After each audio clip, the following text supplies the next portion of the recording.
Hello, and welcome to this special edition of the PodStation that we're going to call See the Future. It relates to the announcement from Sony that we just watched regarding the PS4. And of course, I'm joined, as usual, by Dante. Hi, everybody. Even though it's 1:30 in the morning here in the UK, good times. Yes, a little bit late for both of us. Certainly the latest we've ever done a podcast, so hopefully everything will go well with our connections.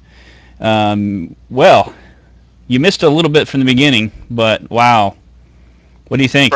Breathtaking. I just blown away. I think that's what Sony needed. If I'm more completely honest, I think there was a lot of skepticism with rumours and so on leading up to the press conference, and just like people saying, "Oh, well, what if it's just a cloud-based streaming service?" But no, they did a really, really good job. Actually, I'm going to let you fill me on some of the stuff that I missed because I did have some technical issues for the first half an hour.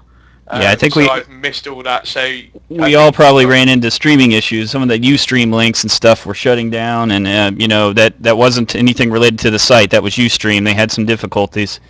And yeah, to be honest with you, I'm not surprised. I mean, at some point, just looking at the Ustream counter, I think there was over 5 to 6 million people watching. Wow. On that stream, so that really doesn't surprise me. But yeah, I mean, as I say, I caught glimpses of stuff that I'd missed within that first half an hour, but I gather they mentioned some stuff to do with like the technical aspect, so I don't suppose you could probably fill me in with that a little bit. Absolutely. One of the first things that I noted, though, it didn't seem like the usual cast of characters. We had, it was kind of odd how they went into it having like Mark Cerny, lead system architect and stuff out there instead of some of the leads from Sony that we usually see speaking. But one of the things that they made clear from the beginning is that this is going to be a console that they wanted to direct towards the developers. They wanted to give the developers what they wanted and create a deep feature set for the developers to create just some amazing things on this platform. So, what's interesting with that point that you made there? They did exactly the same thing with the PS Vita. I mean, look how great that's turned out. Yes, it hasn't set the world on fire in sales, but they did exactly the same thing. They went to developers and said, well, we want to build the best portable platform. How can we do it? And, look what they got. Yeah. Well, this is definitely a step in a huge direction, and I can't even fathom after everything that we've just seen how can Microsoft even respond to this? I mean, not only does it seem like they're just coming out fighting this time. I mean, before you had the PS3 and everything, obviously Xbox got the jump on them, and now it seems like this is almost like a knockout punch right out of the gate. And with all the features and everything like that, all I can imagine is that it's going to just grow with even more from what they've told us is already going to be on there. Like, I can picture this turning into just a whole lot more with the streaming, and clearly their focus on that is to turn it into something that, regardless of people's connections and everything, that there's just this shared community of gamers all looking over each other's shoulder when they want to, helping each other, seeing who's playing what game. I think that's the interesting thing as well here, because it is important to remember that we're not just talking about, essentially Sony, pushing out another hardware product. Yeah. We are talking about literally building, not only the hardware but the network, and really sort of surpassing everybody's plugging all the holes out there in every direction, and it's a huge jump. It's just a huge jump in gaming. It really is. But it's also the ecosystem as well. We saw some of the things which we'll mention a little bit later, but we saw some of the ways that developers are going to start utilising some other things, like mobile devices into the games. And we've heard rumours of that with the PS3 before, with games that were cancelled, like The Agency and stuff like that. We've seen a little bit of that previewed in the Destiny stuff on Sunday, and we've seen some of that, with the PC side of things as well. But this is going to be like the first time it's really integrated into a console. And yes, to a certain degree, Microsoft have the smart glass system, but they haven't. When we saw the smart glass system at E3 last year, we didn't see any real application for it, if that makes sense. Right. You know, you're sort of taking people out of the game with stats and stuff. And Yeah, yeah. It's like a, you know, it's clearly it's like it's an add-on, or, you know, some other functionality and stuff, certainly, but then if you look at it, it's not fully integrated. Whereas it looks like Sony has completely laid out a system and said, this will work with this, which will work with this, which will work with this. And that's what's really cool about it. Everything's kind of unified into that whole overall system of, you know, the community. It's really it's going to create its own social network in a sense. Yeah. And I mean, we talked about this on the last podcast, didn't we? We said, you know, Sony would be brave to do something like that, and it does seem, just, you know, from what we previewed within those 2 hours, it seems like this is something they really can pull off. Yeah, well, that still scares me a little bit because, you know, can they? I mean, we always talk about bandwidth issues, and we talk about, you know, slow internet connections in some parts of the world, and, you know, here we are. They're teaming with Ustream, and we had some failures with Ustream tonight trying to watch the video. But, you know, I mean, it's one of those things. I mean, I'm just, you know, it certainly fills the void of you know, everything connecting gamers.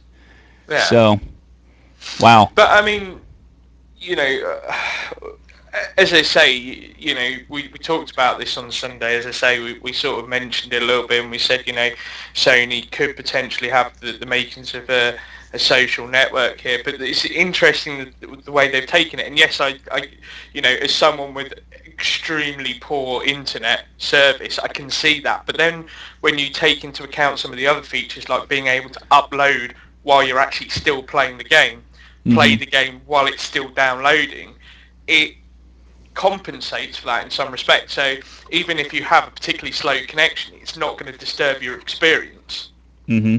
And it's like they've taken that on board. So no worry here about some of that not working or something like that falling flat on its face and failing in terms of internet connections as a whole? I have no worries about that, to be honest with you. I think they really have addressed the issue of how do they provide this social element to, you know, changing the game, as it were, and incorporating everybody into that, because, you know, Sony are not dumb. They know certain countries in the world just don't have the internet infrastructure, which we've talked about on previous podcasts, so they have to be able to compensate for that. And I think, you know, from what we've seen, it looks like they have, you know, really taken that on board and said, well, actually, you know, if we can do all these things in the background, you know, that's gonna that you know, they're trying to solve the problems before they actually occur.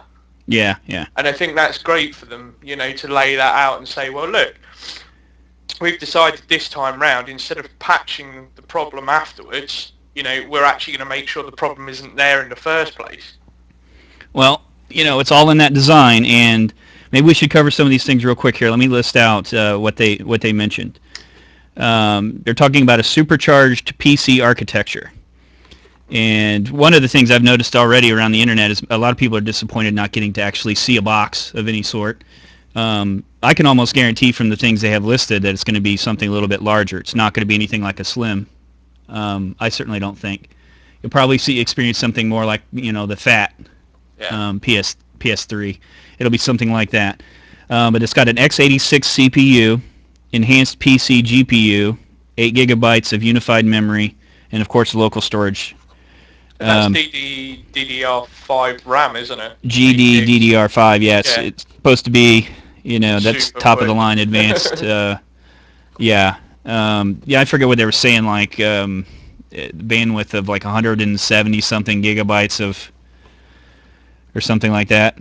Yeah, it's something crazy anyway with being able to process, and you saw some of the demos on there, just incredible, with like a million, you know, little bits and stuff falling, and that's just crazy. Did they mention anything about the hard drive specs? No, they didn't. They stayed away from that a little bit, and I think that we're probably going to see that probably relates a lot to what they're able to do with, you know, the Gaikai and backwards compatibility. You know, is storage going to be a big issue? I don't know. Is that something they're still working on? Clearly. because there's still options up in the air on that.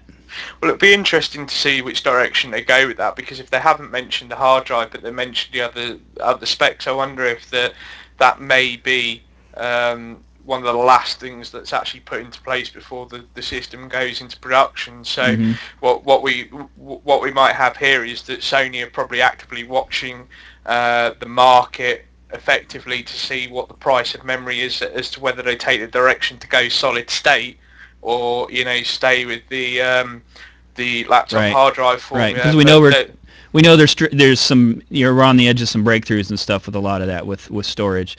But the other thing too is consider, if they make it, like, if that's not really a big concern, like if the drive is kind of an add-on thing, because let's face it, what you have in terms of a drive now is no more than a laptop hard drive. Yeah. So if you have some interchangeability and some things like that, then size almost becomes one of those things. It's like, we'll worry about that kind of down the road right before we're releasing it.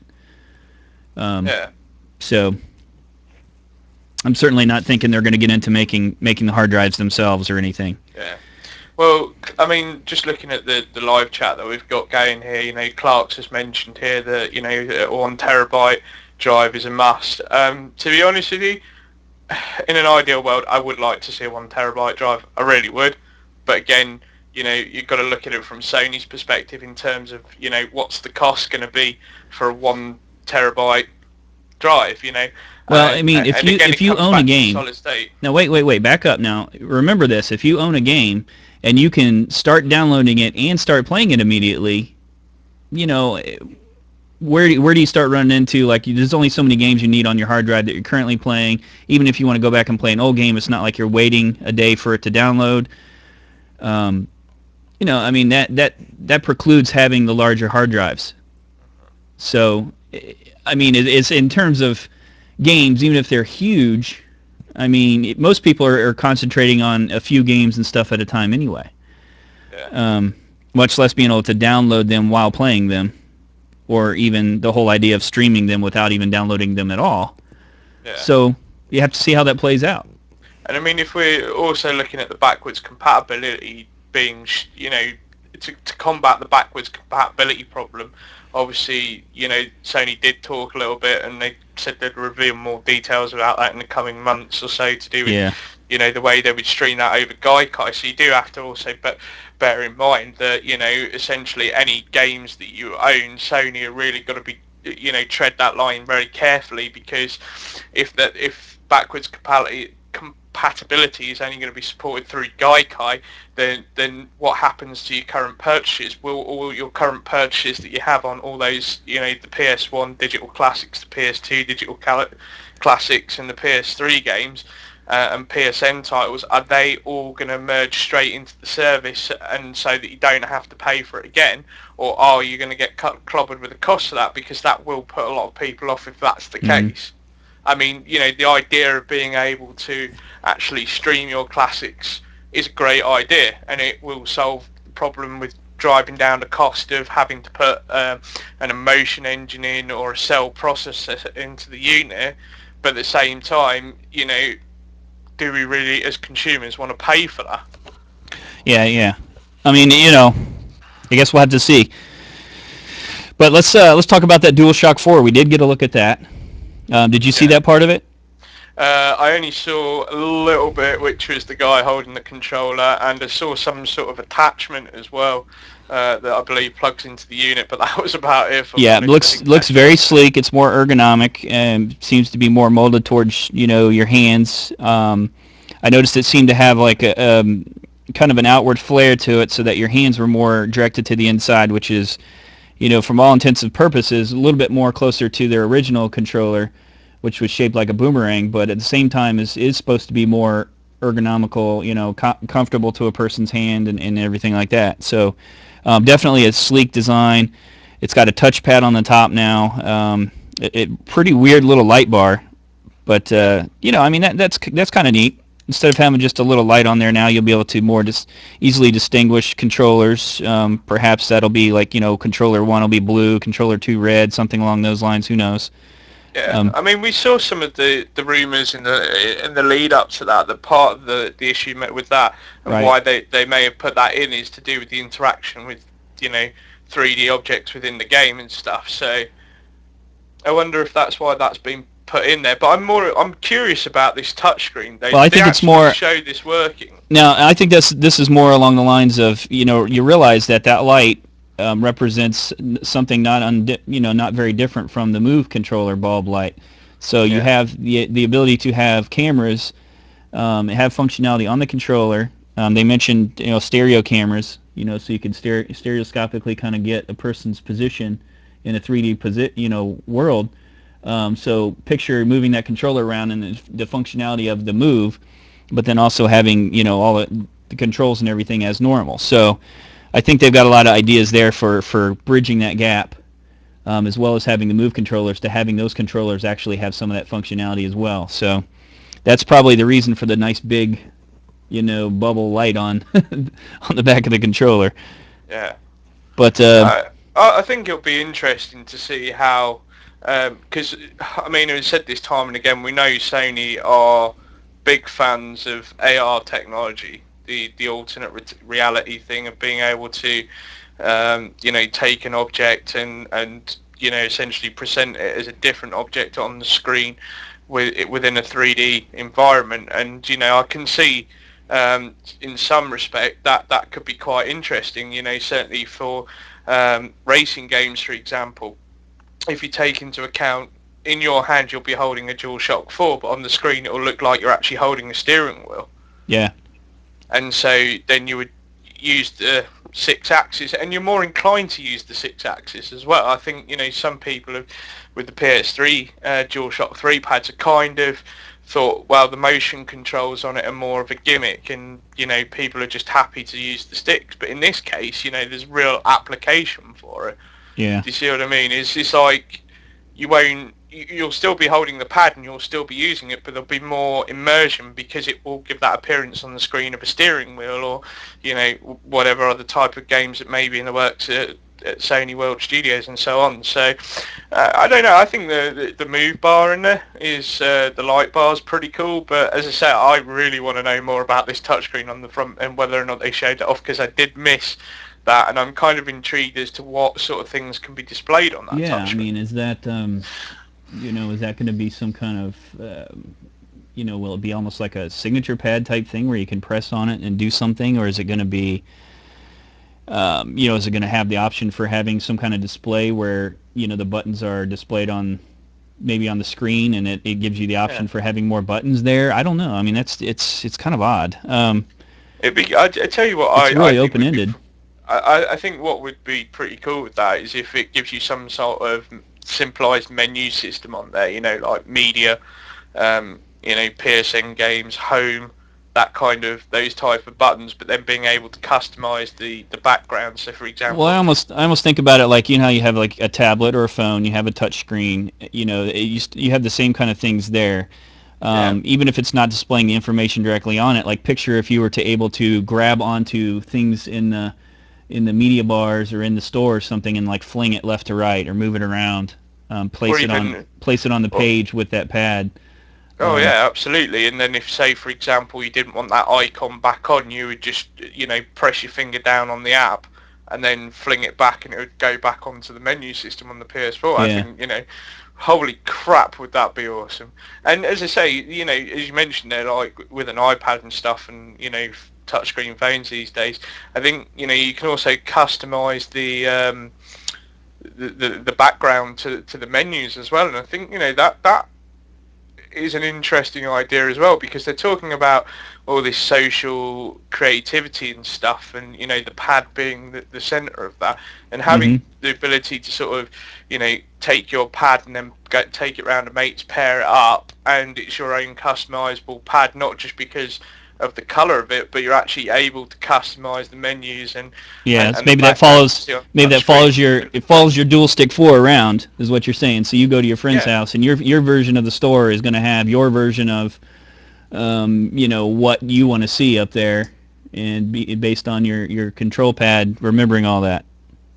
Yeah, I can see that. They did definitely say it was a touchscreen though, and not because as Clark's pointed out, he's not sure if it's a touchpad or a touch screen. It's a touchpad. It's not a I got the screen. impression it was a screen. Nope, touchpad. But I mean, that doesn't preclude that.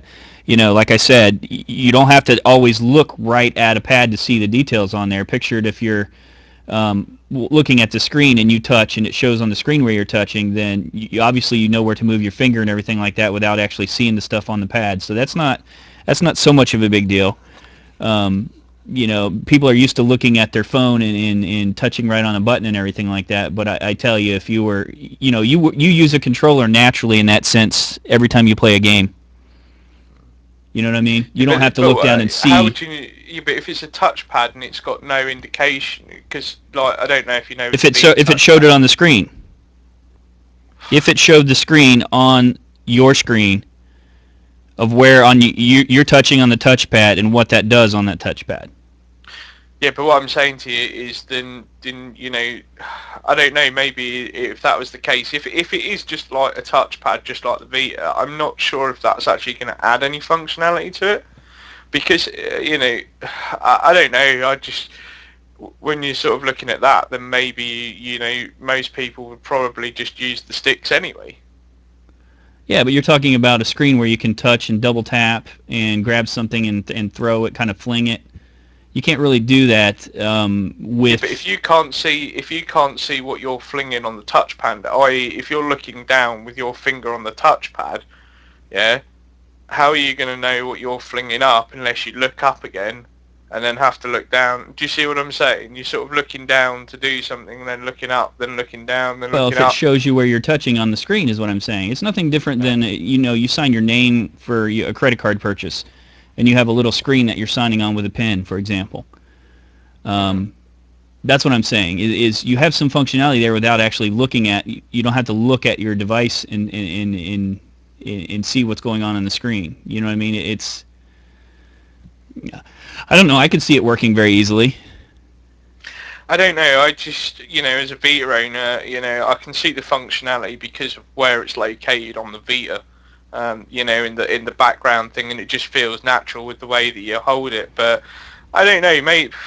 Putting it on the front where it is, if it really is just a touchpad, to be honest with you, I'd still rather than put it under the back, not the front, because it just feels natural to reach around with your fingers and swipe it that way than it does to sort of take your hand off your fingers off the stick or the D-pad and then have to hold it awkwardly to then swipe. And do you see what I'm saying? You'd be holding it in one hand while swiping with the other, and that doesn't seem very natural. Well, maybe it'll be more thumb friendly than anything.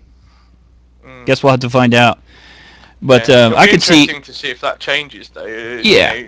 Because I mean, we are essentially talking about touchpad, and they have showed that off, and but as much as we. I don't know, did they actually confirm that is the final product when it comes to the pad? Because I think, if people are sort of similar to myself with some of the thoughts, I can see Sony perhaps maybe revisiting that and actually saying, well, actually, maybe it is better that it's a touch screen and not a touch pad. Where Sony can actually display information on that touch screen, because you can't display information on a touch pad, but you can I don't on know. the screen. I'd be breaking that every other day. Well, it could be one of these things too. It could be like an attachment or something, an extra controller add-on, because I mean you have things for the controllers now where you can add on a keypad and everything like that. So who's to say? That I didn't see anything about the ports or anything on the back, like charging it. There's still a lot of questions there on how this could be developed. Yeah. So I mean, Clark's and Ross are sort of saying some of the real applications for it maybe scrolling through menus or QuickTime events in games, and I could kind of see that, but I still think personally for me it would be awkward to do that for a QuickTime event. I don't know. Probably. It's maybe like the Vita in some respects. You kind of, there's a little bit of a learning curve of it. There's a learning curve to any. There's a learning curve to any controller. I mean, you realize you go back to, like, I picture back to Atari where you had a stick and you had a Yeah. button, and they were called joysticks.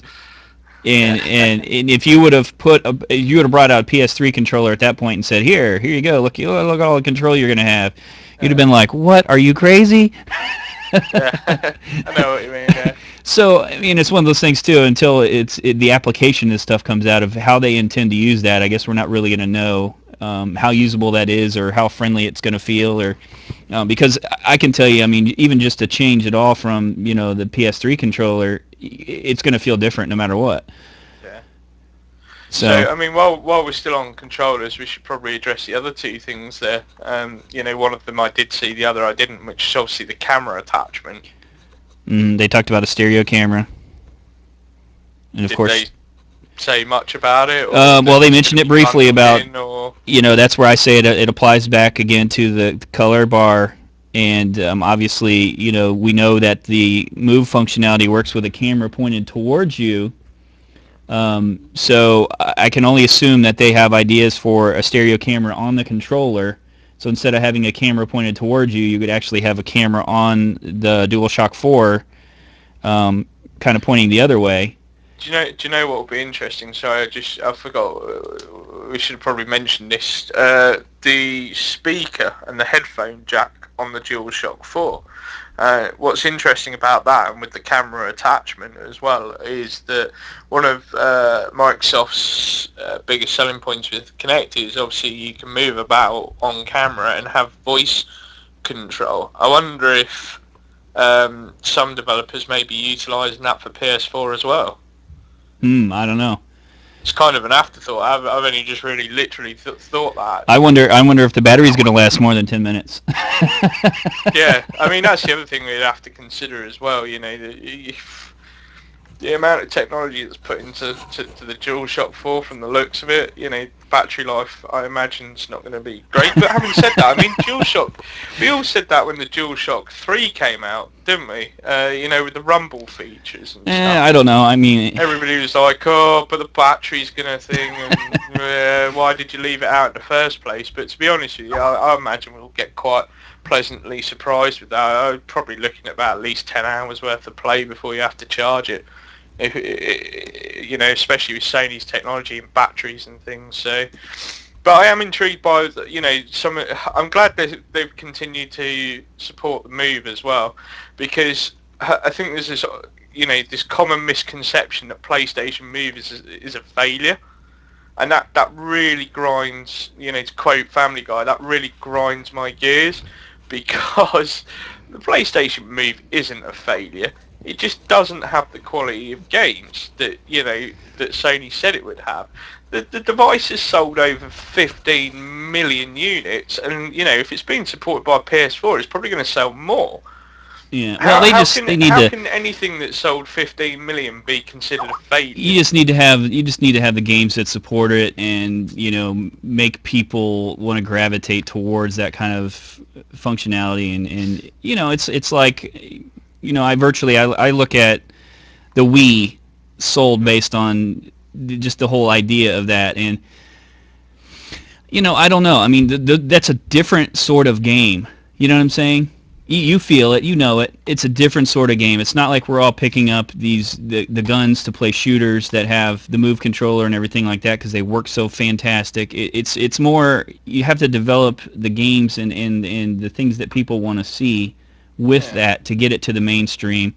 Well, otherwise it's just an add-on like anything else. It's like a camera or these other things. They're nice to have, but are they necessary? No. But here's where I think's a good idea from Sony's part is if this camera attachment for the new DualShock 4 pads packed in with the unit, then that reduces the amount of cost. It's going to, for the additional things as you mentioned as an add-on. And, Media Molecule did a great job of showing off some great new ways to use the PlayStation Move. I mean, that whole sculpture tech demo, I know it's a tech demo and we shouldn't get too excited about it, but that was fascinating, to build real-world 3D objects just by swinging your arm about. Yeah, and what is that? Being able to interact with them. The guitar thing, I mean, I could easily imagine, especially if the camera system supports, a good couple of moves, that brings music games back into the market in a certain respect, because one of the things that music games have suffered from is the extra cost. You know, the cost of having to buy a fake drum kit, a fake guitar, you know, microphones and so on. And this just puts it, bring your Move controller around and let's all create a band. Maybe. You know, that could be an interesting way they take PlayStation Move. And I mean, obviously it's not just music games they can apply that to. I mean, you know, we've obviously got to speculate a little bit here, but, you know, think of it from a Little Big Planet 3 perspective, you know, which is rumoured to be in development with Sumo Games at the moment. You know, one of the things that puts me off Little Big Planet a little bit is, yes, it is a simplified way and it puts games development in people's hands, but sometimes it gets so simple that it becomes complicated again. You know, where you build something, then you have to put a logic chip in it and so on.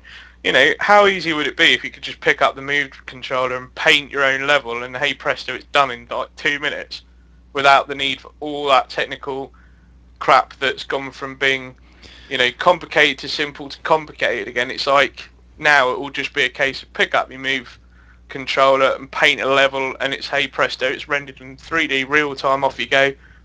Great Little Big Planet experience. Good luck with that. That's great. I don't think it would ever be simplified to that level. I mean, that's asking a lot, because, you know, designing a game, you know, it's just like, you know, giving developers what they want. You can say what you will, but you're talking about them. If you listen to the ethos from someone like Media Molecule, you know, they're saying effectively that that's not even going to be an issue. You know, they are able to create those sort of simplified experiences dead easy, which is something that a lot of people are, you know, a lot of developers and studios have struggled with, you know, with the PS3 cell architecture. You know, it's just been so complicated to do, and now, you know, especially for Sony's ethos of create, play, share. You know, what a great way to be able to do something. As I say, you pick up the Move controller, you can paint an object in your level, and hey presto, off you go. And you know, you can think of that in some respect for things like, you know, Killzone, for example. You know, what's to say you can have a level editor in there where you use the Move controller, for example. You're not actually using it to shoot, but you know, you can create your own Killzone levels with a Move controller just by painting on screen. It'd be fascinating to see if you know, that is a direction they go with.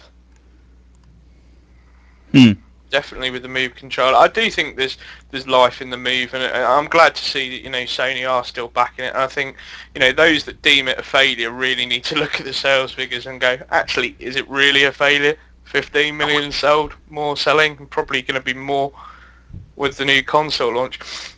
While we're talking about controllers, we should probably move on to one of the key features of the DualShock 4, the share button. This bit I did miss. So you're going to have to run me through what this share button is. Well, you know, it leaves a lot to wonder about, because really it seems to be that they have the idea that sharing is across a lot of different ways. It's sharing, having a friend looking over, being able to see your gameplay. It has the idea of sharing a video. It has the idea of someone taking over your game, actually taking over your controller, the kind of the can you help me philosophy that they had, where they're talking about, you know, you're having difficulty with a level and having someone jump in there, which is also something that doesn't sit well with me, because, okay, what about trophies? If we're allowing someone to jump into your game and complete something for you, well, us trophy hunters just ran into a little bit of a challenge there in terms of the ethics of it. But you know, I think they're taking share to a whole different level, because, you know, they don't really define what that share button is, but clearly from all the ways they're talking about sharing and the social aspect of it being very important, one of the 5, you know, key areas that they mentioned is social. Clearly, this goes back to our discussion before about social media, where on Sunday, yeah, very complex, very involved. There's obviously a lot of different outlets. Is it you share your score that you just got? Is it you share your level you just built? Is it you share your video? Is it you share that you allow somebody to watch your gameplay? Is it that you share a video clip and you can show someone how to do a trophy very specifically and very easily? You know, it just encompasses so many different ways that it could be applied. that that's the power right there of the whole social media being built into this. And I think, but sort of from listening to that, I'm kind of excited about the possibilities of that. You're right to exercise some caution with it. Would you really want every Tom, Dick, and Harry taking over your game? That could be quite annoying, especially if you're doing something specific and then someone just goes, oh, I'm going to nick his controller and from the other side of the world, and I'm going to do it for him, and ha ha ha. But I imagine there'll be some form of some way they'll be able to. They'll have a system thought out about whether or not you won't just have random people come in and do that for you. Do you know what I mean? Or there'll be some sort of notification system that says, "Oh, you're okay with somebody taking that over." But then I imagine with the ability, because this is one of the things I gauge. I'm obviously assuming that one of the PS3's biggest missing features is going to be implemented into PS4, which is obviously cross-game chat. Yeah.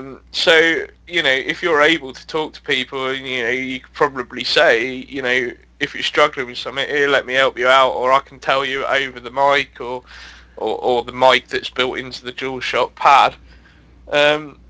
Yeah, it'll be interesting to see where it goes. But I mean, I know you're still quite skeptical on the social media. So for me, it's a great ethos to have.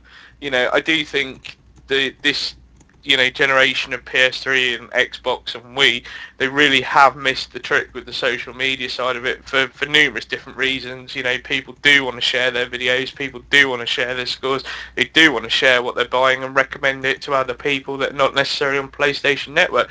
But what I'm curious about is, do these social media functions put you off more or would you actually be willing to embrace them?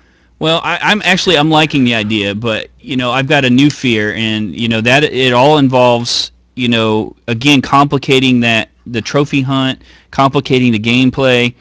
Where picture this: if your friends can finish your game for you, or they can pop in and give you a health potion or something doesn't that skew a lot of games? Doesn't that mean the power of your friends can overwhelm even the best of players? Picture if I'm playing Call of Duty, I'm playing a tournament, and there I am, and I'm getting my ass handed to me, and I go, hey, Dante, shout out, man, give me a better gun or something, give me some more ammo. And you know what I mean? You interact with that game in some way through that social connection, where I've got a lot of friends, hey, help me. Then it creates it opens it up to there's a lot more problems with trying to balance gameplay and to make it more on an even playing field. But it's interesting you say that, because right from the outset that will be an even playing field. You're looking at it from a solo perspective, which is, I'll call my buddy and he can give me more ammo, a better gun. But what's to say that the other person you're playing against isn't also doing a similar sort of thing? Yeah. I think the video thing is really, really intriguing. And it will be interesting to see that develop. I think, it's going to be interesting for lots of reasons. And not just because you can upload a video, but it's going to close a very lucrative market. Because how many people, take for example, how many manufacturers out there make HD PVRs that are just going to become extinct overnight? Yeah. Because you won't need a HD PVR, will you? Well, I guess it depends on all the people, what they're using it for. I don't know the numbers and the stats, but there's a lot to this. Hell, it affects the site directly. You're talking about a lot of things. How is that going to work with us? Or are we going to go more to, people being interested in sharing little tip, gameplay, one-off, trophy video, individual. I don't know. There's a lot of challenges going forward, and you just don't know until you've seen it, in action to see, how it'll go. As a site, we don't have to worry about that, because all that does is change the I guess some of the content that we offer. Well, you're talking about pulling somebody away from a guide. You're talking about pulling someone away from a guide and having more of a you just game until you reach a problem, and then you say, hey friends, how did you do this? And they say, oh, here's a video, buddy. You know, I mean, what's the incentive to go and get a guide and say, well, these are the steps I need to take versus, you know, here's you know, all this help that's available in terms of, you know, what you play it, and then when you run into something, then at that point you say, hey, I need some help, and you get it directly. You know what I mean? It's fed to you. It's fed to you more directly. It's fed in the video format. It's fed without you having to download a video or get on YouTube. You know, all these kind of things that make it a lot more appealing.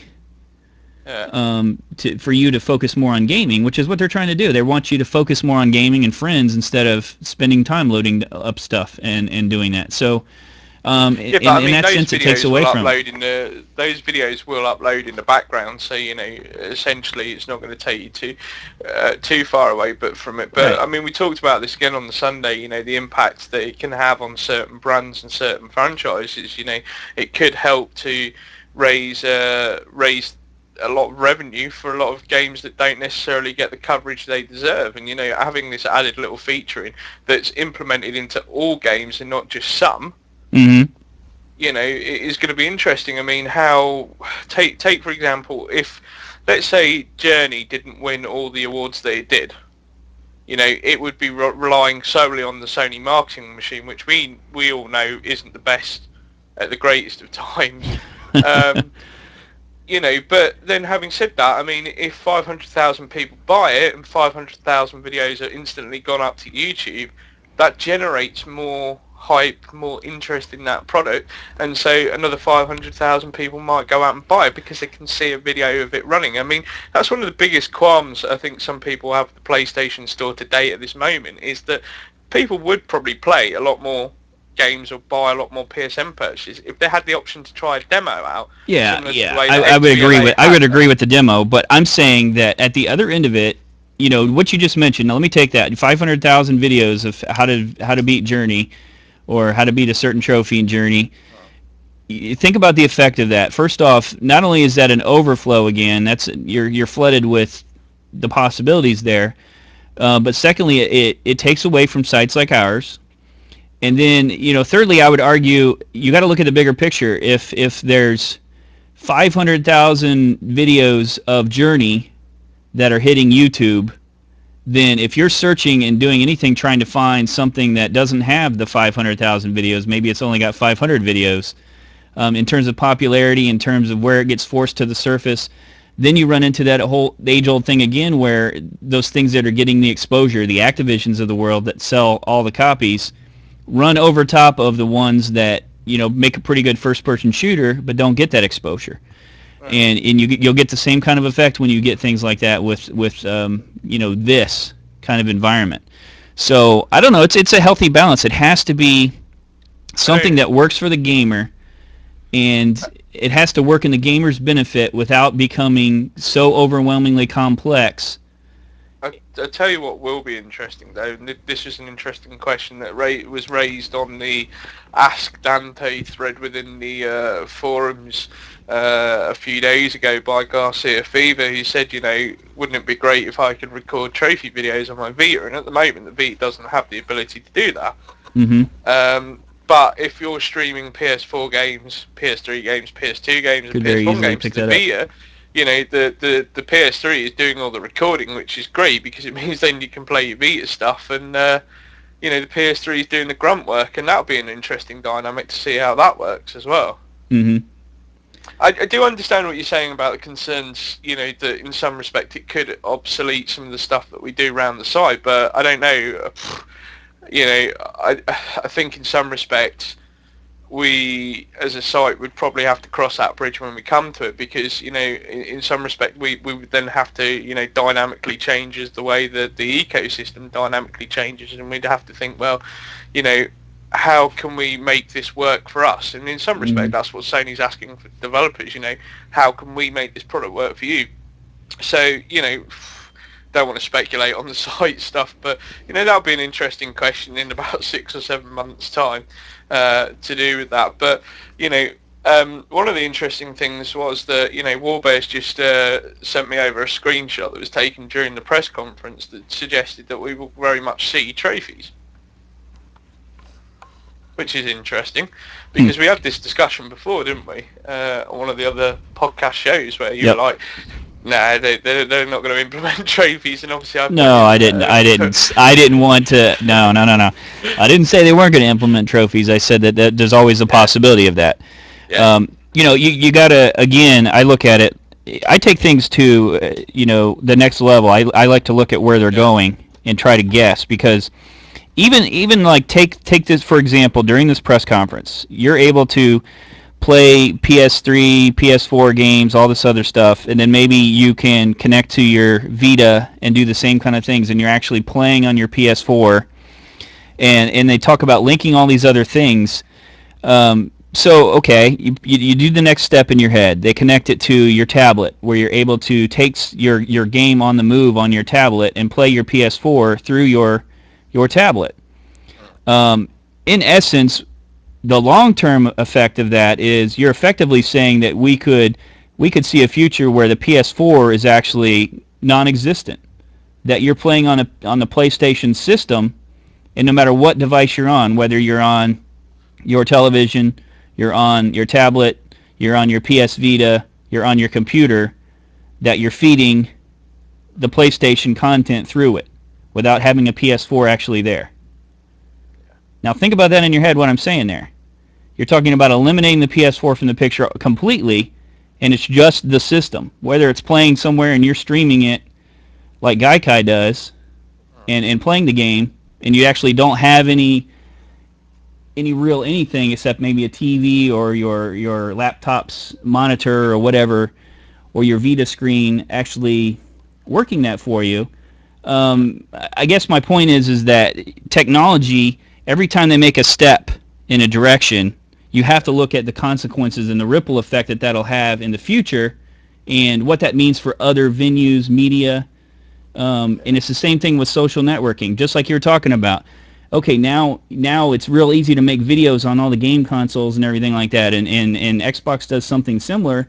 Is that who's making a majority of the videos on YouTube? Now YouTube suddenly becomes, their stock goes in the toilet, and they're not able to sell PVRs to anyone anymore, and now YouTube essentially, because Sony creates some kind of video upload service, that YouTube loses half of its business, and overnight almost becomes second rate to them. Yeah. Well, I'm going to stop you being devil's advocate for a second there, because it is just worth pointing out both Sony and Sony have a hell of a lot of shares in both YouTube and Facebook, and it's not in their best interest to ensure that those services go down the pan. I'm not so bothered if they're worried about companies like Hawpage that produce PVRs. I don't even think YouTube really care about that, because you could compare that argument to, well, is there a market for PVRs when everybody has the ability to record on their mobile phone? And the thing is, PVRs still sell, even though people these days now have the ability to record on a device they carry with them every day. The way I kind of see it is, I kind of understand what you're saying, but I think what we're actually seeing here is in some respects, it's not so much a focus on this is a gaming machine. It's more of this is the hub of your gaming ecosystem. Right. And to be honest with you, that's the way I, in some respect, envisage this is going to be, way after the PS4. It's going to be the system that you connect to when you're at home, and you'll be able to, do your multiple device things, but you will still need that hub system. Well, why do you think that's after the PS4? Why do you think it's after the PS4 when essentially they're already talking about taking up PS3, PS2, PS1, everything like that on it? I mean, you're already seeing that, at least in the PlayStation perspective, that you're already going to encounter that. Why, if the PS4 comes out and I can play PS3 and PS2 and PS1, how long is my PS3 valuable to me? But what I'm saying to you is that, if the PS4 is essentially going to be this hub of an ecosystem, in some respects, what you're saying is right. Yes, you could deviate and go more mobile, but they still have to bring people back to actually, warranting a purchase for a hub. And, that's where, in some respect, the games that you actually play on that hub are more of a compelling selling point to actually buy the hub in the first place and get involved in the ecosystem than it is to actually buy it because it's a gaming machine. All right. Well, my prediction is it'll be subscription-based going forward. I really hope. I think Sony say yes, we can backwards compatible everything on Gaikai streaming, and all your purchases will be listed in Gaikai, but you have to pay, whether it be $10 a month or whatever to access your existing purchases. Wow, that would open up some gaming. That would open up some gaming. But because I think but I don't want to focus on that too much at the moment, because we don't know a lot about it. It's still early days with that in some respect, and if we look into that too much more, we are going to get negative. And let's be honest with you, there wasn't a lot in that press conference to be negative about. There was plenty of stuff in there for everyone, from tech demos to new control systems to new development ethoses to the end user getting excited about the capabilities and the functions they have at their fingertips. So one interesting outcome with this is and I said just before we came on live we had the discussion about the PS Vita, and we said you asked me at the time, with the launch of Orbis, or rumoured Orbis, what do you reckon will happen with PS Vita? Do you think it will still be relevant? At the time I said very much so. I think this is something they are going to build into, and I think it's great from Sony's perspective that they have done that. It's going to be really interesting to see how they utilise that with the Vita, and whether or not that'll actually generate more sales for them as well. Yeah. Because here's the thing, looking from from your perspective as a non-Vita owner, do you think, looking at some of the new functionality with that, a Vita is now something that you would consider a very real purchase? Forget money as an object for a second. No. Still, I want to see application. It all comes back again. It's the same with the Move and everything like that. They got to show me how it benefits, and I think they're on the right track, and they have a lot of ideas. And I think the Vita is still very relevant, and it will be even more relevant, obviously, with the PS4. And you were certainly right about that. I never doubted that. And I think that the biggest thing is that, like any tool or add-on or anything like that, it has to be relevant to the main portion of gamers to be, substantial. Otherwise, it's just, it's another device, or it's an add-on, or it's a. If we're looking at this always on the system, okay, then, and this was a point that I made to you before, which was, when you take into account that the Vita system, stands on its own 2 feet anyway as a compelling handheld game platform, but as you mentioned before, you have a lot of kids' TVs that can be tied up quite a lot, and so can your existing systems. And at the time we said, well, you can play PS Vita games on your Vita without disturbing. Now, and at that point you were like, oh, that's pretty cool actually. I hadn't thought of it from that perspective. But now we're actually talking about, not just playing PS Vita games here. We're talking about playing PS3 games here. And I've done some videos on YouTube myself of some of the games that already support PS Vita remote, remote play.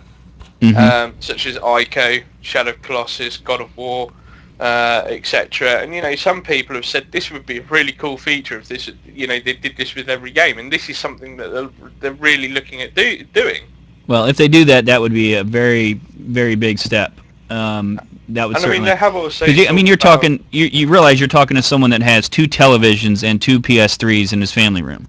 Yeah. So I'm not on the go with it, and I certainly don't have to worry about. I'm the man of the house, so to speak. I've got my own TV, and actually my kids have their own TVs as well. But so there's never a conflict there, and I guess it's in terms of, again, it comes back to that element of on-the-go gaming and how relevant that is to most people, and if it works in the same functionality, because nobody likes to play a game on a handheld that they can play better on a console, and they get more out of it on the console, and especially in a world where graphics and everything are just so important. And but I think what we're seeing is a shift in dynamic with that, because they were quite readily and freely talking about the fact that it's not just going to apply to PS1, PS2, PS3 classic streaming to your Vita. You're actually going to be able to play PS4 games on your Vita. So essentially what you'd then be doing is, I need to switch my system off. And they talked about this always on functionality where you can just press the button, hey presto, your game loads back up.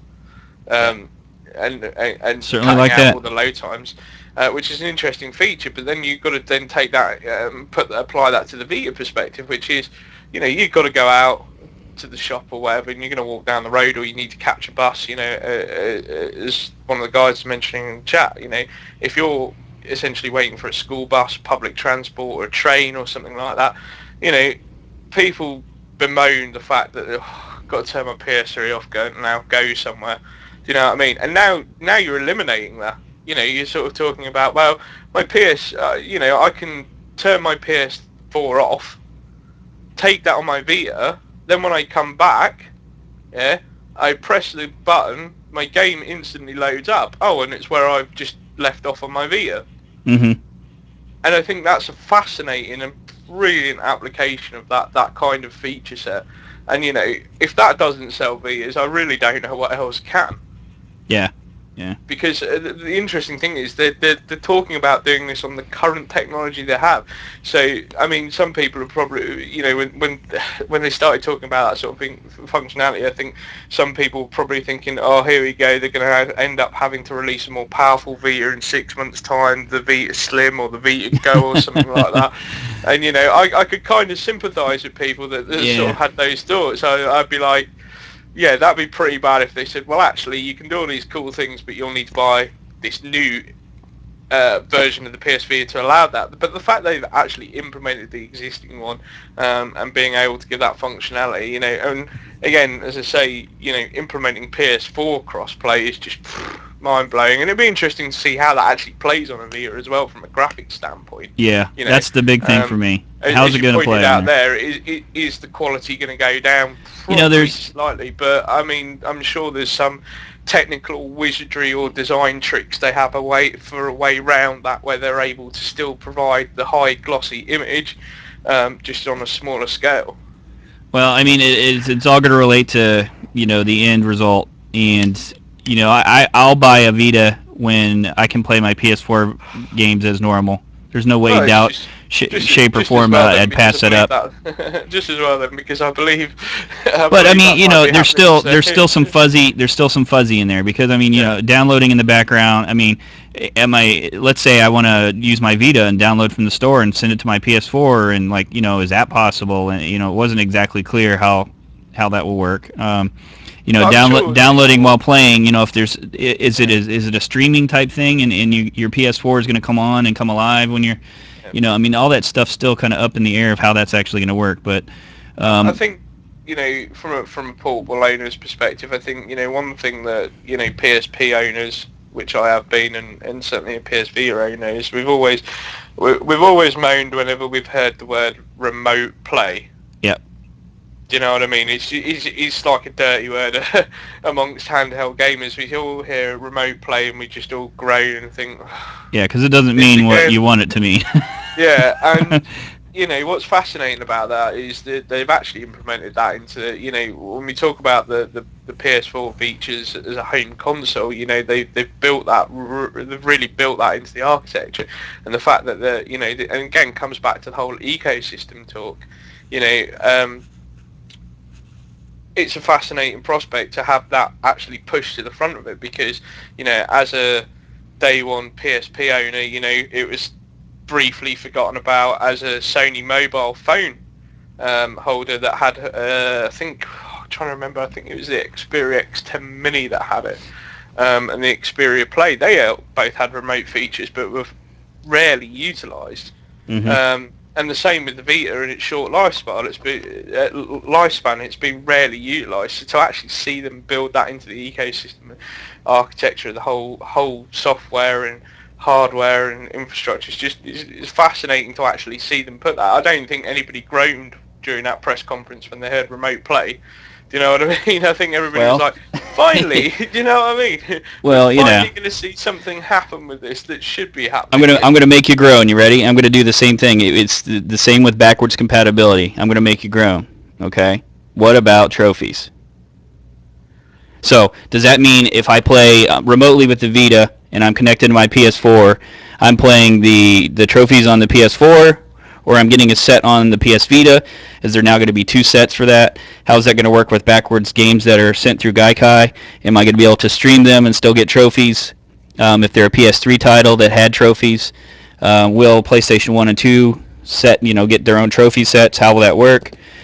You I see? can't imagine I can make you PS1 and groan. I can't imagine PS1 and PS2 will get patched for trophies. I mean, if that was likely to happen, we would have seen it now. And even when we're talking about this new software system and new way of looking at things, I still don't think that's something that's going to happen. I mean, you've got to think of the development resources, the licensing, and so on to be able to actually do that.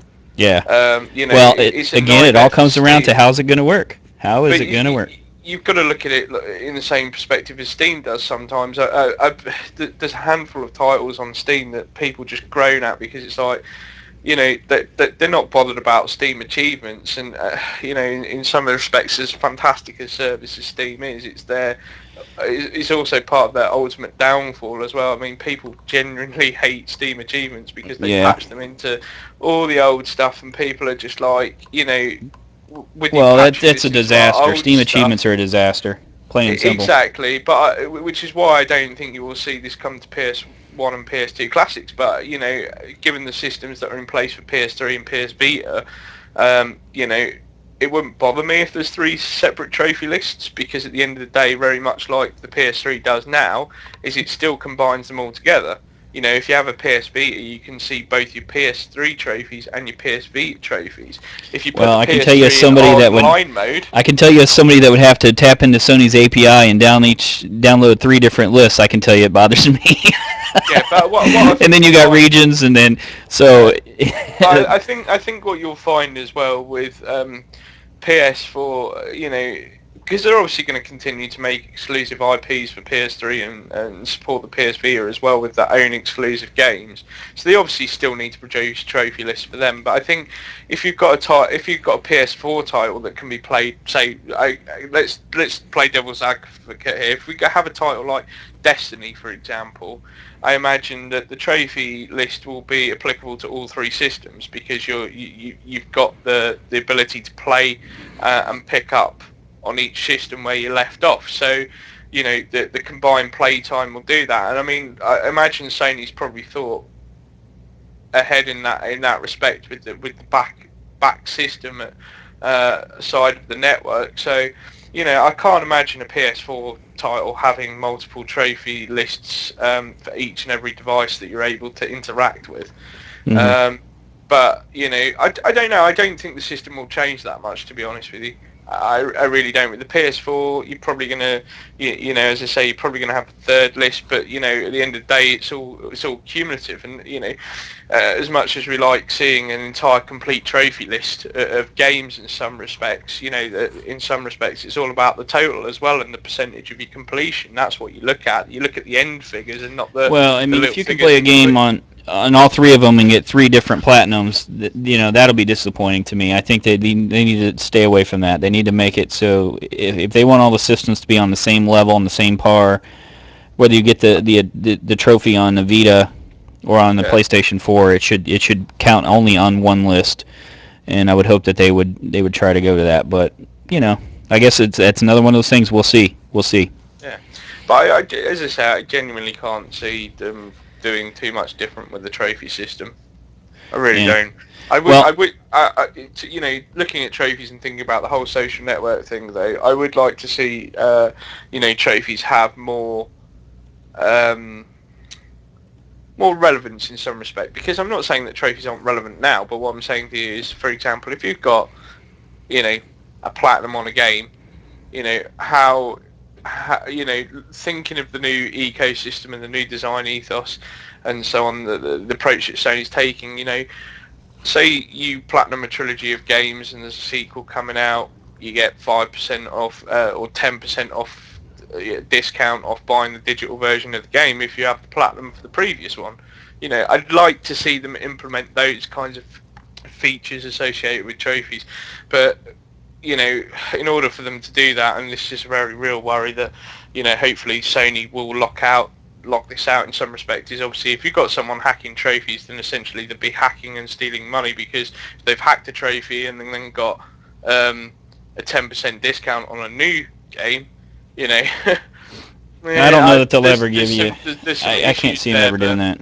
I would like to see them, think, because we are talking about a system that is essentially reinventing quite a lot of things, and But that'd be interesting if they to see go if they to do any that. kind of reimbursement like that linked with it, I mean that just they're giving themselves an ultimatum to police it, and I don't think that'll happen. The amount of resources to do that. Look from somebody that is looking from the Sony API and being able to check that, and they'd be asking for trouble. They'd be asking for trouble. I don't know. I'm just speculating. What I would like to see them come more prominence and there be a focus on it as well. I think a trophy in itself is a reward, but I think just something a little bit more. I mean, we've seen threads on the forums today that just because the press conference is going live, people getting messages across PSN saying, "Here's a $5 voucher, here's a $10 voucher." Yeah, we still don't even know what that's about, though. No, but it's that kind of system where it's linked into the reward aspect of it. A trophy and stuff is pretty good. Yeah. So it'll be interesting to see. Good luck with wanting that. Yeah. Let's talk about my Games. prediction of holiday season of 2013. Are you excited about that? I know you were thinking that was bad timing. I don't actually. Well, I kind of do and I don't, because it depends. See, here's the thing, right? Like, holiday season is what? October? November. November Well, in the U.S., I think it tends to mean November or December. Yeah, but see, here's the thing: the holiday season for you got to think about it on a global scale. Holiday season is going to differ for different regions. For example, holiday season in Japan is like the summer. Do you know what I'm saying? It's like here in the UK, Christmas shopping and all that starts pretty much right at the beginning of October. That in some respects could be classed as part of the holiday season. And it's going to be different for numerous. I call late November. But I don't know if I think it's too soon. That's. I think we can only, in fairness, really gauge that when E3 comes around. And the reason I say that is because at the end of the day, we know Sony have been working on this for a long time. We still know there isn't things finished, or things they don't quite want to show us yet. Well, we don't know a price. We don't even know what the system looks like yet. Yeah. It's probably like 5 foot square by 5 foot square. nearly it's got wheels. Telly, but yeah. 42-inch PlayStation with 3D, but yeah. But here's the thing. I mean, we can't really judge whether it is too soon or not, because essentially we need to know what's coming for it. Really, I mean, we didn't see a lot. Actually, that's a lie. We did see quite a bit, but we didn't see the games that, in some respect, a launch lineup list or anything like that, like we did with, say, the Vita. Although the following months after Vita there weren't particularly a lot of games that released, but the Vita had one of the best and biggest launch title lineup for any hardware in recent years. So whether or not that'll be applicable for the PS4, we won't know until round about E3 time, or maybe even I think there's one before that. I don't know if it's Gamescom's before or after it. I know there's a game show before E3 anyway, maybe GDC. So we may see some stuff come out of that with regards to what's going to launch with the system. We may even see pricing, because that's the other thing we need to think about as well. When we talk about whether or not the launch window is too soon, is we've got to wonder about pricing, because the PS3 still has a lot of legs in it this year. You're talking about Beyond Two Souls, The Last of Us, God of War, and then obviously there's a multi-platform titles like GTA 5, the new COD, the next Assassins, Metal Gear Rising, Friday. So the PS3's got a lot of life in it, so they're going to have some compelling games to make this thing. But I do wonder if Sony are going to go for a soft launch with it. Release too many games for it, and then slowly ramp up productivity on games and stuff as they start to phase the PS3 out of it. Yeah, let's talk about some of the demos and stuff that we saw here.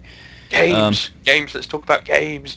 The games we did see. these games that were demoed, I guess, the way to say it. So first off, Drive Club. Okay, Drive Club. Yeah, interesting concept. I do quite like the idea of, and graphically, I mean, damn. It looks like they're going all out with the graphics ability on that. I wonder how the racing is going to be though, because this almost screams to be hardcore racing fans that are going to have a steering wheel setup and everything in their house. Yeah, I was just thinking of Squill when you mentioned that. Well, I mean, those are going to be the first kind of guys that they're probably going to agree and say, yeah, this is, if you're going to get into it that much, that's probably a full. Yeah, but here's the thing: they kind of, put it across as a persistent world, which to me suggested, and given the functionality of it, being able to set challenges and then post them up and any club can take them on, that in some respect has a lot of MMO elements to it. Well, it does, but I mean, you notice they stayed away from they didn't even use the term MMO. Even with Destiny, they brought out they called it a shared world shooter. So yeah. I mean, it wasn't even MMO, FPS. It was. We won't bring up the argument of what the definition of an MMO is, but right. But I get the feeling that we're looking at where this is what I was saying before. One of the things I was saying before too is that all these games are going to start being MMOs essentially. So I wouldn't place too much on that being like it's persistent as much as it'll be involving just thousands of people. Here's a question for you though, like looking at the DLC side kind of things as well with that. If you take into account something like Drive Club, for example, there's obviously bound to be thousands of cars available. In some respects, Evolution Studios are now have sort of, in some respects, lay down the gauntlet in-house with Polyphonic Digital in terms of, well, we've got Drive Club, you're probably going to have Gran Turismo 6, let's have a fight and see which is the better game internally. But it'll be interesting, in terms of DLC, because if you think about some of the racing games, that you could class Driving Club as, the Need for Speeds and so on, they've made money not just off DLC for cars, but also of being able to, buy new tracks and new circuits and so on. And, Drive Club in some respects is eliminating the need to actually ever have any DLC in it, because with this online persistent world where, essentially the clubs set the rules and so on like that, and, set all those challenges in very much a create, play, share mentality to it, they're not going to even really need DLC. Maybe. So, that was an interesting insight into it. But I don't know, I kind of like the idea, concept of Drive Club. I wasn't the biggest fan of MotorStorm. I did like the first one. Wasn't a fan of the second one, Pacific Rift, although the graphics on that were pretty nice. But really dug MotorStorm Apocalypse, and I could see what they were doing there. But to actually see Evolution, go a whole new direction with it and stuff, they really have put a labour of love into what we saw with Drive Club. And I know, I was following the Twitter feeds and stuff during the stream, and people were saying, oh, it doesn't look particularly great, and I was like, are you kidding me? This game looks just amazing. And I mean, we talked about the controller functionality, with having the light buttons on there and stuff. And it's like being able to actually feel like you're in a car in immersion. Drive Club would be a perfect game with that. And, I can see people like Squill and Clarks and stuff, and certainly for the site as well. I can imagine there'll be Drive Clubs popping up and people wanting to get involved. And look at it from a community game night perspective. Well, maybe if they don't take over with the social media share. Because one of the things that I did notice when they were pulling up some of the menus, they were in, I believe it was in one of the store, they were demonstrating the store, it said, friends who own. So it showed you friends of your online friends list who actually own that game. So, I mean, that, that's another thing. They're encroaching upon that matchmaking that, I was looking so forward to, giving our members. So, it's one of those things. Social media just encompasses so many different things, and it's a perfect storm of giving everybody everything they want, overwhelming everybody, and taking away some of the rich offerings that we were gonna put forward. But let's not digress and get too negative because we're talking games, not social media. Well, I say that because I mean you're talking about the online persistent world, and this is the thing when you go to games. Our trophy hunters, we go from game to game and we hunt trophies. If you latch on to something like a drive club, are you really going to be hunting trophies, or are you going to be like when we talked about the MMOs? Are you going to be wrapped up in that one game? So, personally, say what you will, you're talking about a totally different kind of gamer. So, personally speaking, it's not really going to change. It's just going to make it more fun for me. I'd still swap from game to game. I have done since PS2, and even with the new social functionality and stuff like you mentioned, the social media, I don't know. I personally think it's going to be a lot more fun to do stuff. But yeah, do I think it's going to stop the way that I do actually normally play? Yeah, not really. We'll see. Because you can make the compelling argument that you still have that now. That there are people that have gone from game to game, sort of picked up a Call of Duty, and then that's it. They haven't stopped non-stop. They've suddenly dropped their thing. So next generation and a new type of game isn't really going to change that because there's a lot of other sort of subjects and topics that we could probably delve into, but we won't for the sake of the show because we want to focus on PS4. So, Drive Club, personally, I'm going to give a thumbs up. I do think that looks good. I do think, if it's certainly a launch title, I'm definitely going to get involved with it. I really think it's going to be fun for the trophy hunting thing. And I think, as I say, it wouldn't change my playing habits, but I think it would probably get me to visit a bit more, go back every now and again. And, I think, with things like what we do on the site with, staff versus members and stuff, I think that's going to be, it's going to present some interesting... It will get crushed by the people that are on there all the time. Yeah, that have the fastest car. Of, doing events for that. Their friends are dropping extra stuff to them. Yeah, so I'm going to say... because I've just posted this question in the live chat that we're doing, Drive Club, yay or nay. So I'm going to give it a yay. Okay. Clark's has said yay as well. What are you going to say, yay or nay? I'll say yay. Yay. All right, so the Drive Club looks pretty let's go through these two, and let's just give some quick thoughts on what we thought. Infamous... I was going to say we have to talk Killzone. Well, let's go through them. Infamous Second Son. Yeah, to be honest with you, I have a lot of faith in Sucker Punch. I don't think Sucker Punch have ever done a bad game. I haven't played any of Sucker Punch's bad games. The Infamous series is one of my favourite, certainly on PS3. Really? I didn't know this. Cool. People that know me know that I went out and made a collective effort to get all sorts of merchandise that was Infamous related. So I don't know. I'm a bit concerned about the new protagonist. I can without trying to give too many spoilers away. Given the ending of Infamous 2, I kind of see why they've gone with a new protagonist. It'll be interesting to see how they make it relevant, but I don't know. I'm kind of like, I really want it to be good, but at the same time, I just hope they don't detract from what made Infamous such a great series. Yep. Because it looks like they're stepping away a little bit from what it was originally. New direction.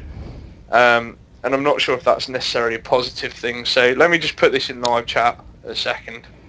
Yeah, a few of these seem to be, they're new directions. No way to say it.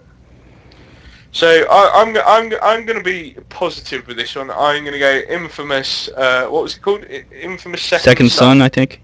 Yep. So I'm going to go with yay on this. What do you reckon? What are your thoughts? Well, what are we saying, yay and nay? Are we saying yay, you're going to want to play it? Is that what we're... Yay and get excited about, yeah. No. I'm going to say nay then, because it didn't really interest me. Yeah. It seemed like another Infamous. Did it not interest you enough to find out more or want to see more of it, or...? No. Okay. Fair enough. Clark's has said yay. I don't know about Rothshaw or some of the others. Okay, let's go Killzone Shadowfall. Amazing. Absolutely amazing. Was that a rich environment or what? I mean, when you're looking out over that city and the detail and from the air, holy! I'll buy the game just based on that little bit that I saw. looking at that looks like an early build, but it looks like they've also got the dynamics filled. I just worry a little bit that it's going to be this typical, first-person shooter sort of Oh, I didn't get mentality that of feeling running at gun. all. But And I'm not a Killzone fan. That's a big yay for me. But see, I am a Killzone fan. Killzone 2 was great, and Killzone 3, campaign had a lot to be desired for. The multiplayer was pretty fantastic, if somewhat lacking with some creativity on that. But it's interesting with the Killzone multiplayer, Killzone stuff. They didn't actually show any multiplayer, which I thought they would have, to be honest. I thought they would have talked that up a little bit. But as you say, I mean. Yay. The thing we have to worry about with Killzone is that we're not going to be led into the same trap again, because we saw this with the PlayStation 3. We saw a pre-rendered we saw a trailer for Killzone 2 at the time, and when the game finally launched, it didn't look anything like it was close, but it didn't look like the footage that had been shown a few years beforehand, and it turned out it was a render. So yay or nay? Next. I am going to say yay with this. I think, All right. It's purely in Guerrilla's hands, and, they'd be pretty stupid to mess it up. And I think, the fact that they're taking a more story-based sort of, dynamic to it in terms of putting people in situations they may not necessarily be comfortable with. Having that dilemma as a character, I think that's certainly going to be interesting. It's great to get to actually go and see Vector, because you never really get to see it during the first Killzone game on PS2. You don't see it really in Killzone 2 or 3. So the fact we're going to be able to explore both Helgan in more gorgeous jaw-dropping HD and Vector as well. Yeah, I'm going to give it a yay. Clark says yay. All right. As well. Media Molecule, even though we don't really know, was that another vision of the next Little Big Planet? I don't even know. I think that was an insight into the creative minds at Media Molecule, and I do think that's probably where they're looking. I mean, if you look at what they're trying to do with Tearaway on the PS Vita, this is the next step up from that. This looks complicated. I don't know. I wouldn't. They made it. They made it look like, look at all this creative stuff, but at the same time, I don't know. And looking at it from the outside without knowing how that functionality works, you got to wonder: am I going to be able to create those kind of things? Am I that creative to sculpt something in a 3D environment with a Move controller? Or I think you would. I think it was a great way to show off how easy it is.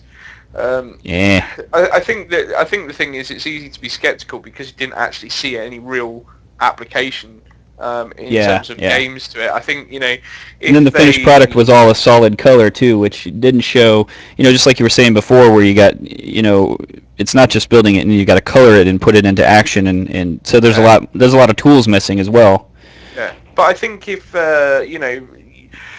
Media Molecule implement that into a project, I mean, definitely I'm on board with. Again, Media Molecule haven't done a terrible game. I'm not the biggest fan of. I did like Little Big Planet. I love that game. I wasn't too keen on Little Big Planet 2, and I still think Little Big Planet Vita is my biggest disappointment of last year. But I can't see them making that same mistake again. I think the Move implementation's interesting. I think the technology is fascinating. It's just we need to see it actually implemented in something other than the tech demo. Yay or nay? The technology demo, I'm going to say yay.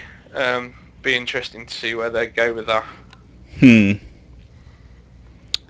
This one's a tight one for me. I'm going to say yay, just barely, because I'm a little bit hesitant about, if that's going to be overly complicated. I certainly think that there's going to be a lot of people making very unique, beautiful worlds and everything like that, and I could see playing it and playing other people's worlds, but I don't know if it's going to engross me with the tools building that stuff. Yeah. So we'll see. I was going to say, I think you're looking at it from a Little Big Planet advocate perspective. I'm looking at it from the Little Big Planet perspective, which is not really fair because they didn't say that was, but... Yeah, I don't know. The way I'm looking at it is if you think about it from a PlayStation Move perspective, it opens a lot of new avenues to a lot of different types of gamers. We talk about the Wii and stuff with the waggle stick and the Wiimote, and that attracted a great casual audience, but it didn't do anything really with it. It didn't draw people in. It didn't engage them, and it didn't make them really think about the way they were playing. So, I think the technology that Media Molecule are displaying actually takes the concept of and the thinking of what was behind the Wii and actually puts it into a real thing when they actually put it into a game. So that's the important thing. If they put that kind of tech into the game, they're going to succeed where we failed. Yep. So yeah. Okay. Watch Dogs. Still my most anticipated game for 2013. I know it caused a lot of controversy when I said it. So everybody was like, "Are you crazy? It's got to be GTA 5." You said to me, "Oh, am I crazy because I didn't think of The Last of Us?" I still think all those games would be fantastic, but I think Watch Dogs is just going to be that brand new IP that comes out and it shocks everybody. The demo they showed has come on leaps and bounds from when they originally showed it, and I'm interested by the external ecosystem, the ability to, do things on mobile apps and beta apps and so on that has real world implications for the game that you play. And it's a concept I've been fascinated with when Sony Online Entertainment were toying with an MMO called The Agency, which unfortunately did get canned. To actually see that being brought into Watch Dogs, because we had a hint of it at E3 with the QR code system, where you could scan the QR code and the trailer and it actually took you to a website. The fact they're actually building that on PS4 with that in mind and all those additional ecosystem functionalities, just breathtaking. I really think it's going to be a fantastic game, and definitely my most anticipated game. And that's not to devalue the other games that are coming out this year, like GTA, like The Last of Us. They are going to be great, but I just think Watch Dogs is going to take that to a next level. All right, I'm giving it a yay. I like everything I see. I think I'm getting a clearer picture of the concept. Definitely a yay. So, now I had some difficulty in here. I had some difficulties with connection, so I'm kind of there's some difficulty here in I actually took some notes here. You know what we had next. I do know that I needed somebody to, with the Square Enix, I needed somebody to translate the man lady to English. Well, I know he was trying to speak English, but between him and then the midget guy that followed him, they had a man lady and a midget. I couldn't understand. Couldn't understand his English. That wasn't Square Enix. That was Capcom, and that was Yuki Ono, the guy behind Street Fighter. I was like, he's very well known for being quirky, and there's times where he's showed up to events. When they did the promotion for Street Fighter versus Tekken, you'd had the director, which was him, of Street Fighter series, and they'd dress up. And he would then go to a gaming convention, and they'd have some sort of weird fight with the director of Tekken series, and it was comical. So was there a game title in there then? There was a concept title. Oh, okay. It's a working title. They mainly showed off their new engine. I can't remember what it was called. It was something really exotic. Really exotic and quirky Japanese about the engine, but they showed off a working title called Deep Down. Oh, yes, okay. That kind of had the that looks sweet. Vibes as a kind of Dark Souls game. Yep. I remember it almost rang a little bit of Skyrim as well to me. Yeah, and I think that does look good. It does look good. Whether or not I mean, the graphics on it again blew me away with that. The question is, it's a working title, so is it actually going to come out? Is it something they are definitely making as a game, or is it just one of these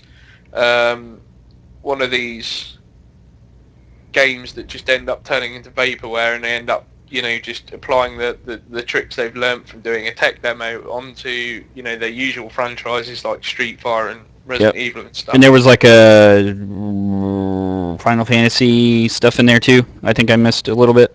Yeah, Square Enix showed off their new Luminous tech engine, which is absolutely bloody breathtaking. I have to watch my language there. So, but it's just amazing, and how that isn't a game, I have no idea, because we heard a lot from the third party say, oh yes, PS4 is great because it's easy to program and stuff. I can't imagine that a tech demo that Square Enix was anything like easy to program, because it just looked insanely jaw-dropping, on a par of where it puts Final Fantasy VII Advent Children's CDI film to shame. You know what I mean? If you put the two of them together, you wouldn't know which one's the film. Yeah. And so So definitely a yay there. Concept. Yeah. In the interest of time, let's move through the titles and everything like that. Okay. Well, don't want to cut you short, but the Luminous engine gets a thumbs up. I think it's also interesting that we will see Square Enix did also say that we will see a Final Fantasy title announced at E3. Okay. And that we'll have more info on that. So it does look like we are getting a next-gen Final Fantasy game. Whether or not it be online or PS3 exclusive remains to be seen. But it's got me excited for Final Fantasy again. So okay. And deep down, yay. Deep down is a yay. Okay. If they actually make it. All right. And next this was kind of weird. I don't know if you had anything else in between there in your notes, but next I have is Blizzard. I wrote down Blizzard, and it spawned at. I remembered actually playing some of their PC games, and I had forgotten that I had played Neverwinter Nights and stuff. That was the oh my god, WTF barbecue moment of the night, I think. Really? I don't think it wasn't Bungie? No, because Bungie held their press conference on Sunday. Well, I didn't get into the details of that on Sunday, but we did put a news article out this morning that all they shows you what I read. Bungie did is say, well, we're going to release it on PS4 and we're going to give you some exclusive content. Now, I'm not saying don't get excited about Destiny. Destiny does looks awesome. The concept of it is great, but it was nothing new. Do you see what I mean? Whereas, the rumours between that's been doing rounds for years since, and certainly since Diablo 3 launched on PC, and this sets a precedent actually for Blizzard working with consoles, because as I said in the press conference, they haven't done it for so long.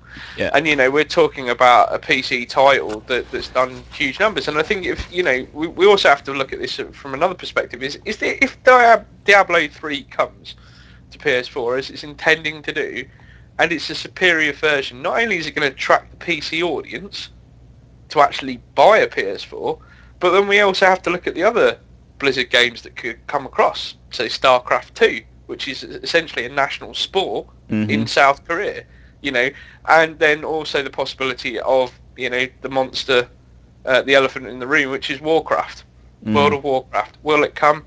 I think that'll depend on the success of Diablo 3, but that was the oh my god moment, because that shows that some of these, I guess you can class them as PC elitists, are now changing their view on it. And I think when we talk about the way that Sony's looking at finding ecosystems and social things, they've obviously managed to sell the hardcore PC elite developers on that basis, and if they're coming across, that only means fantastic things for us as PlayStation gamers. Sorry, I know that was a long-winded way of putting it, but Well, I was shocked to see him out there, but I would say, I remember playing, in my PC phase, a lot of the early games, Neverwinter Nights, for example, and things like that. So Blizzard's a pretty damn good gaming company. They've got some really good titles, and it's, Yeah, and it'll be interesting to see that dynamic as well, because see if that synergy works. I mean, Activision essentially make a majority. The Activision side of Activision Blizzard makes most of their money off COD. Blizzard makes most of its money off Diablo, StarCraft, and World of Warcraft. So if Blizzard are coming on, it may help to change this. They just have to make all the controls, friendly for a console, or we're all going to be playing with keyboards and mice on our PS4. They did say they have a PS3, because it is coming to PS3 as well, not just PS4. Yeah. So they did say they have utilised the control system. They have it running on the system, and they'll actually be demoing it in the coming months as well. So they've obviously got a playable build of it. That's what makes it even more exciting, because we knew the rumours had been around for a while, but the fact they've actually got a playable build of it, and to get up on stage with Sony and go, yeah, we're gonna bring this out, and it's gonna look cool. I think it's definitely an oh my god moment. I was just expecting Gabe Newell to jump on stage and go, Half-Life 3, yay! Do you know what I mean? But no, definitely interesting from a PC gamer's perspective. That poses a question to a lot of PC gamers out there, with the potential of the Steam box being announced sometime next year or something. If PC games are now coming onto PS3 and PS4 with a whole new design and ecosystem. Yep. Could be fascinating to follow the progress of that even more. Okay, so are you buying Diablo 3 then? Yeah, I think most hardcore dungeon crawler fans will probably pick that up as well. Okay, and then Jonathan Blow's project, Witness, absolutely. Oh, Witness.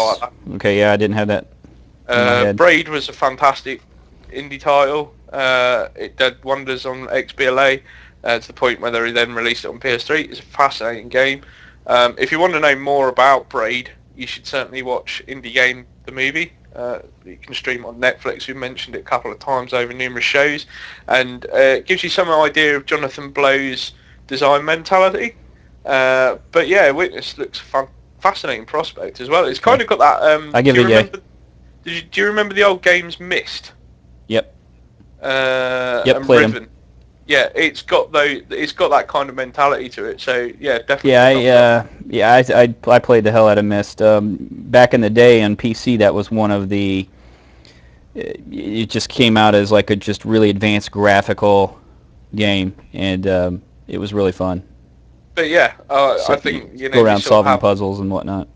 Yeah, I think this will have elements of that. So it's probably the first. That's probably the first time where I started reaching out to find information out on the web about how to play a game was Myst. Yeah, I think most people are the same like that. Where's a decent guide for Myst and Ribbon? Yeah. How the hell do you solve this puzzle? There was a couple in there that were not easy. But I tell you what, I was surprised to see from there. We've talked about majority of the games, but the two key points we haven't mentioned is obviously I think the fact that David Cage was there from Quantic Dreams makes me wonder if Beyond Two Souls is either going to release. I wonder if there's going to be two versions of that, because we still don't have a release date for Beyond Two Souls.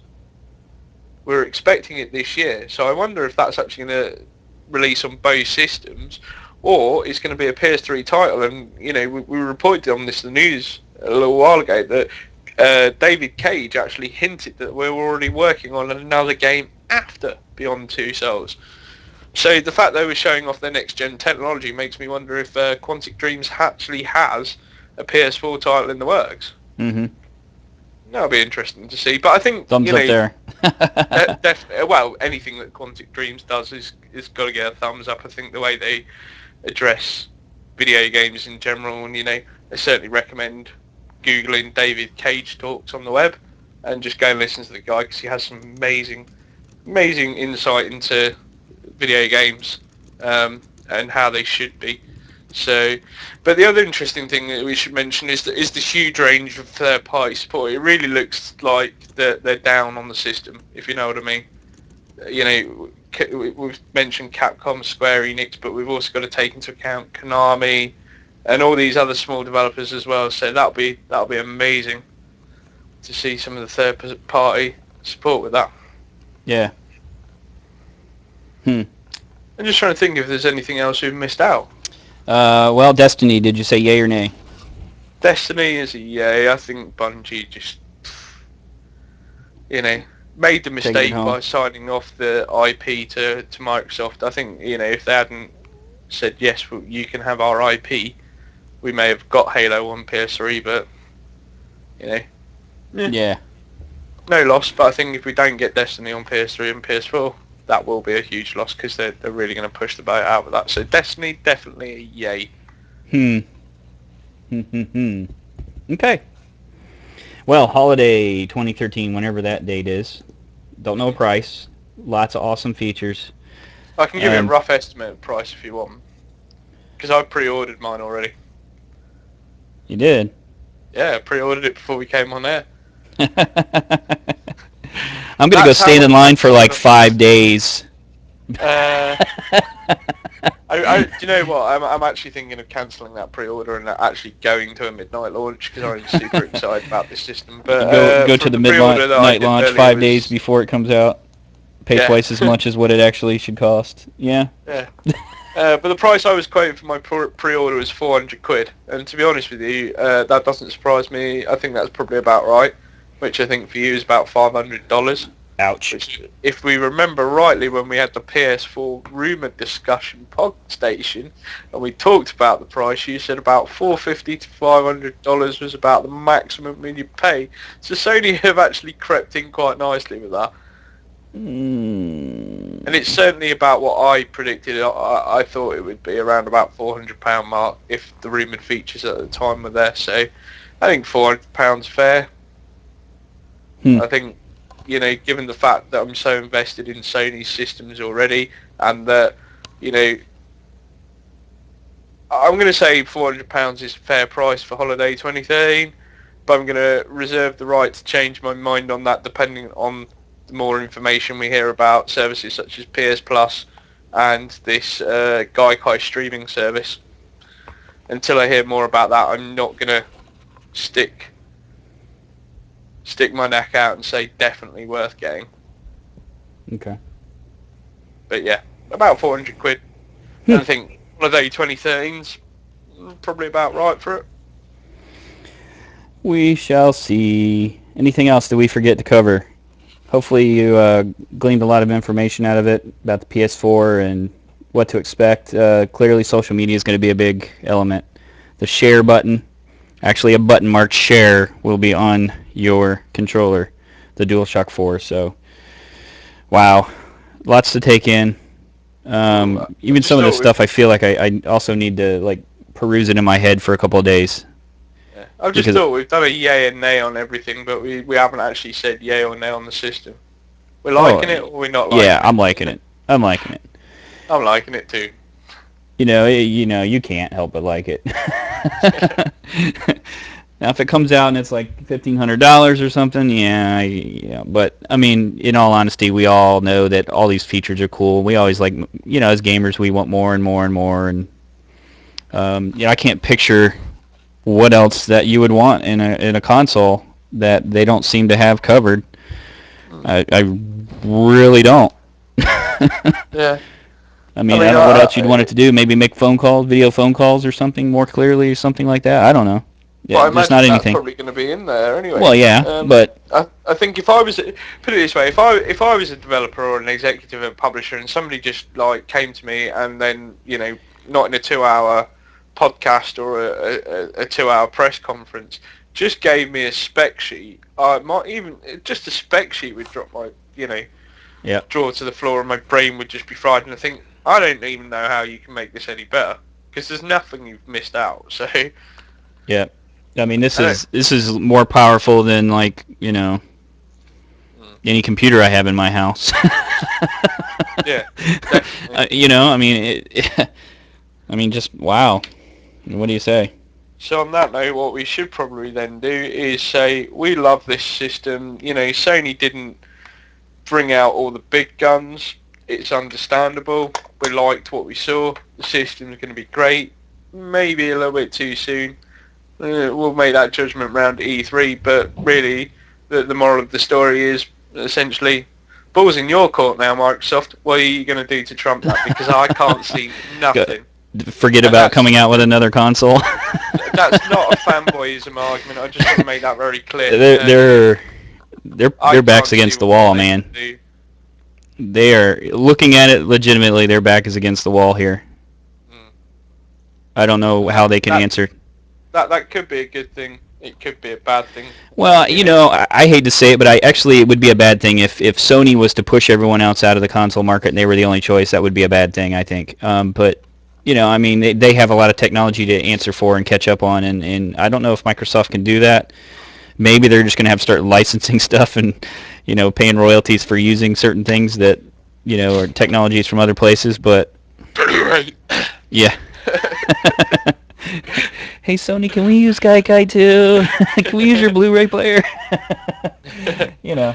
But I don't know. It's like that thing, when you corner a dangerous beast, and when you corner an animal, sometimes it can just hide away, or it can come out as a dangerous beast. So it'll be interesting to see how it goes. But I think the gauntlet's firmly laid down. I don't think anybody can really argue that Sony isn't onto something both uniquely fascinating and wonderful, concept-wise. They've got the support there.